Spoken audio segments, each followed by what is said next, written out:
Hello there, it's Darren here. I'm in the shed. Anyway, I'm going to do a controversial video. There'll be some that'll watch this and don't believe in getting rid of vermin. There will be those that do believe in basically getting a humane trap and catching the vermin and then letting out in the wild, but then all you're doing is just spreading the vermin elsewhere. So what we're talking about here is rats. Now, I've tried every different sort of poison, the blue blocks, the blue grain, and it does go away, but it doesn't really get rid of them. And I know it's cruel that, you know, you have to do this sort of thing, but I'm more concerned about my chickens. My chickens' welfare is more important to me than a rat's welfare. And there will be those that agree and there will be those that don't agree. And I understand that, you know what I mean? I understand where you come from. But anyway, there was something that I tried a couple of years ago. I had a few rats in the garden, and I had traps and they were coming. But eventually it wasn't really doing anything. And there was this particular rat, I do tell the story, a particular rat that I had that was grey and old, and you could tell it had been alive for years and years, and no matter what I did, it was quite clever and I could never catch it. Anyway, I seen something on YouTube, and it was talking about how to make your own rat.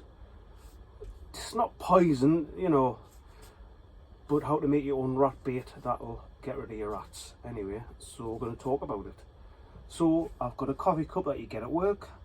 So what we'll talk about first is we've got sugar, we've got plaster Paris or all-purpose filler powder. Then we've got flour, just normal flour, doesn't matter if it's self-raising or plain or whatever. And we've got bicarbonate of soda. So basically all of these, normally you don't have to put the bicarb, put that to one side. You've got the sugar. So this coffee cup's got 3/4, you could fill it to the brim. 3/4 of plaster, 3/4 of flour. You mix them together and you make little balls, or you can just do a powder, and the rats eat it and it clogs up the digestion, nothing goes through and it kills them basically. But then I've seen one recently about putting bicarbonate of soda in, so when they drink and that, it bubbles and fizzes, and it basically makes them, I don't think it explode, well I hope it doesn't, but it expands them to the point it must kill them. And I know it's unfortunate that I have to do this sort of thing and I have to make this, but like I said, I've put the blocks down, the grain, I put traps down, and there's still rats there, and there's more holes coming in. So obviously they've been out and told the mates, oh, Darren's got some food in there, let's go in there for the winter. And I didn't have a problem all summertime, it's been fantastic, but as soon as I moved a few things, and it's nothing worse when you go into a chicken coop and it's pitch black and you go in there and there's a rat or rats run past your feet. So I'm surprised that the neighbours didn't think there was someone getting murdered when I screamed. Anyway, so it's simple as that. I'll mix it for you. So like I say, there's the sugar, 3/4 sugar, 3/4 of plaster. I'm going to make a few balls, which is, I don't know where I got it from, Wilco. It's that one. All-purpose plaster. Flour, like I said, doesn't matter which one, plain, self-raising, doesn't really matter. And bicarbonate 3/4. Powder. Anyway, just add a bit of water. Stack them up.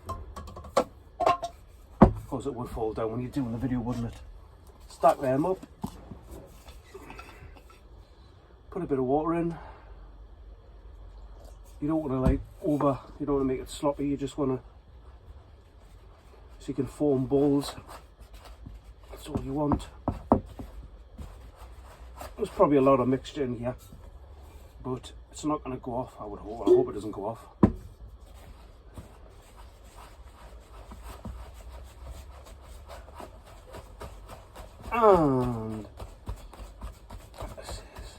And I made it too wet.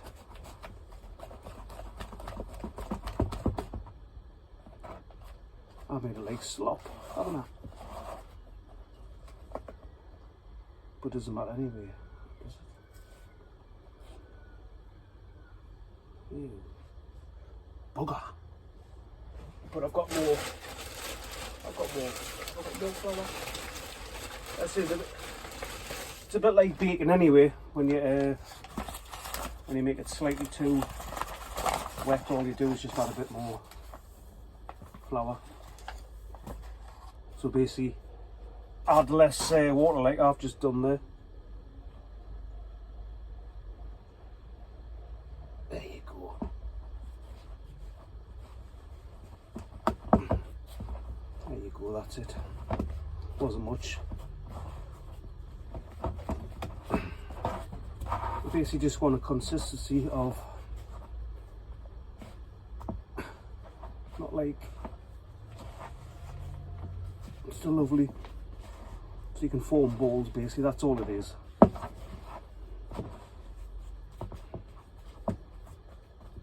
So,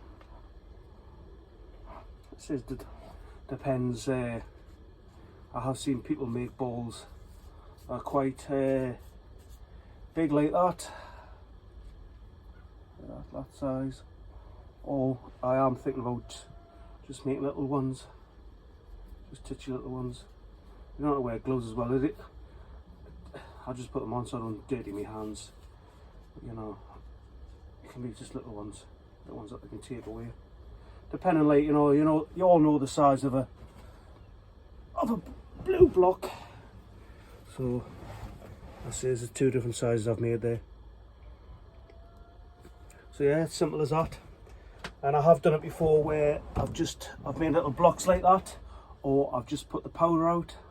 That was the one that got the grey rat. It wasn't, obviously you can't put it outside where it's wet and it'll get, but it seemed to work. It was lying next. I did come down a few days later and I found it spread eagled, the grey one, right next to the powder. So you can do that as well, just put them in a little tray of powder and let them just take that away. But yeah, I'm going to proceed to make loads of little balls, whether I make them that size or I make them just that little size there. Anyway, I want to make like little ones so it's more bite size, so they don't have to know that. You can't do that, like I said, if you want to, but I'm thinking about just making little ones so they can just eat them like little sweets. And hopefully that'll solve my problem, because as I say, they went and told all the mates, and I'm starting to get more holes.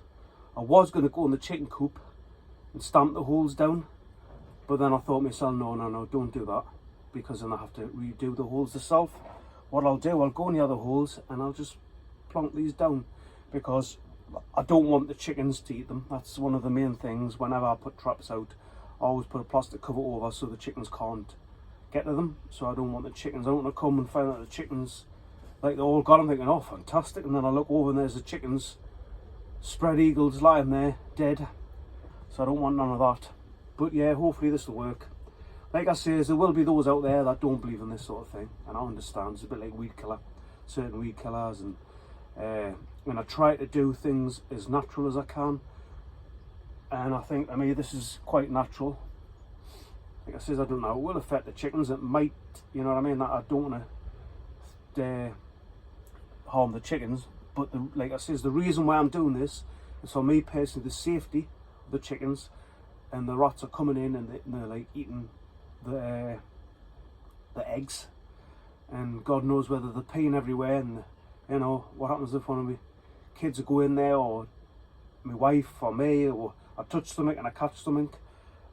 So it means when I'm collecting the eggs, I'm having to like wash them at home in case like they're covered in rat pee. So it's all down to that sort of thing. So like I says, this is something that I feel like I have to do to cut down on the rats and help me